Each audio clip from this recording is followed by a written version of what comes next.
2026 సంవత్సరం జూలై నెల 2వ రాశి వృషభ రాశి.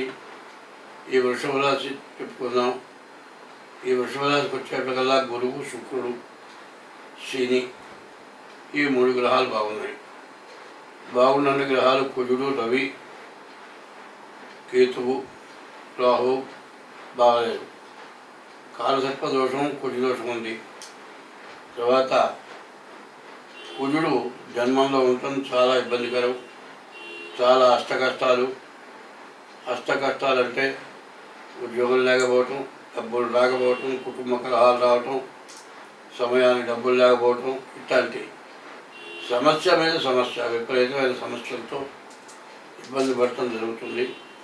కాబట్టి ఈ రాశి వాళ్ళు చాలా జాగ్రత్తగా ఉండాలి.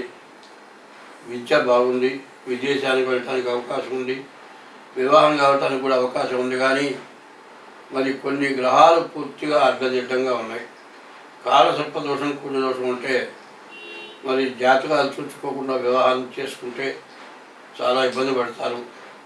కాబట్టి ముందుగా మీరేం చేయాలంటే, చాలామంది పిలిచే పేరుని బట్టి ఇది గోచారం అనుకుంటున్నారు.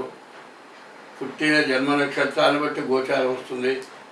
అట్లా కాకుండా ఇష్టానుసారంగా ఇది నా గోచారం అనుకుంటే చాలా ఇబ్బంది పడతారు. కాబట్టి డేట్ ఆఫ్ బర్త్ ద్వారా తప్పనిసరిగా జాతకం చూపించుకోవడం చాలా అవసరం. స్వస్తి.